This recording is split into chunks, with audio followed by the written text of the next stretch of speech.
The president of the local tennis club told the Sydney coach Vic Edwards about the promising 9-year-old kid from the bush. There was no doubt that she had a natural talent, but it would need years of fostering. And Edwards took a step which eventually led to some criticism that he was paternalistic, almost a Svengali. The Edwards family became her guardians, and they virtually adopted their gifted pupil.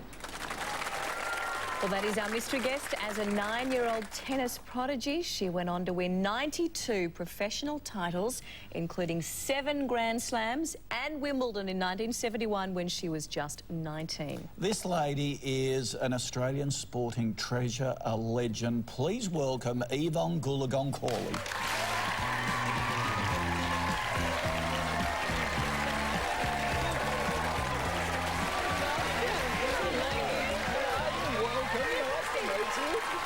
Thank you for joining us. Oh, it's good to be here. Thank you.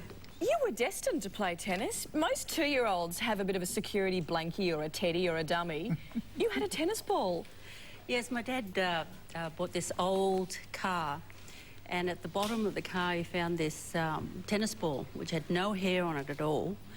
And whenever we travelled to Griffith, which was about 30 miles away from Burrellan, he would hand it to me, and I would use it as a security blanket, but I used to squeeze the ball, so I was strengthening my wrist at a very early age. Wow. So that kept me quiet.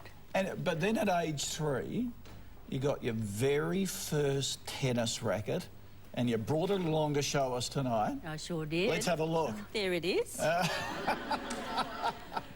So you can start with anything.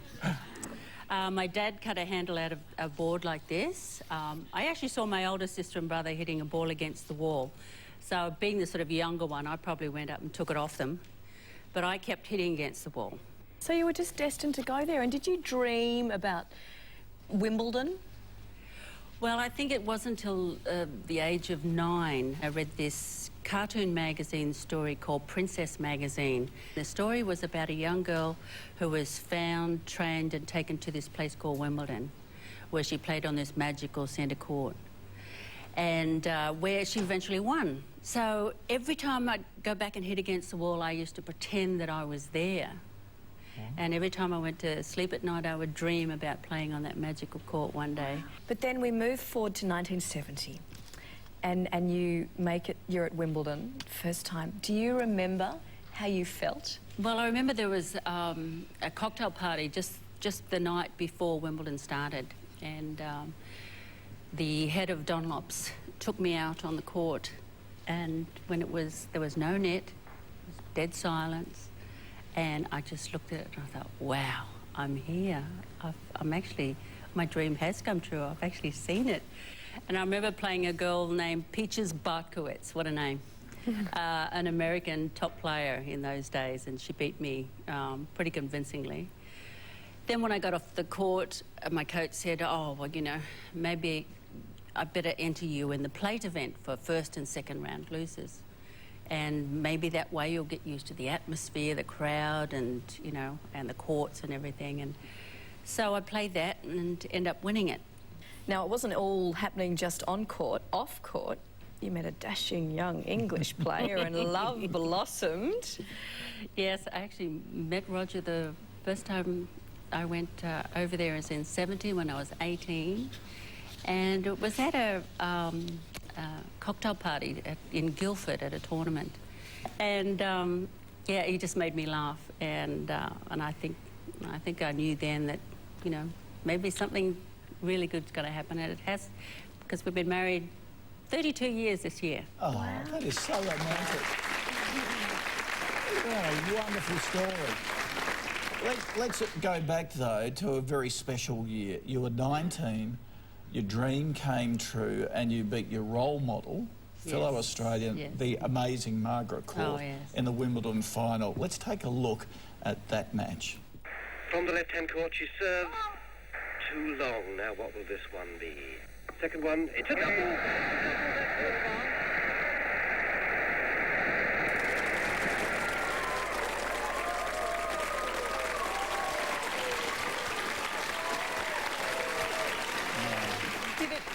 How did that one feel then the next year? Or was it because you were still a relative newcomer? Did that sort of help?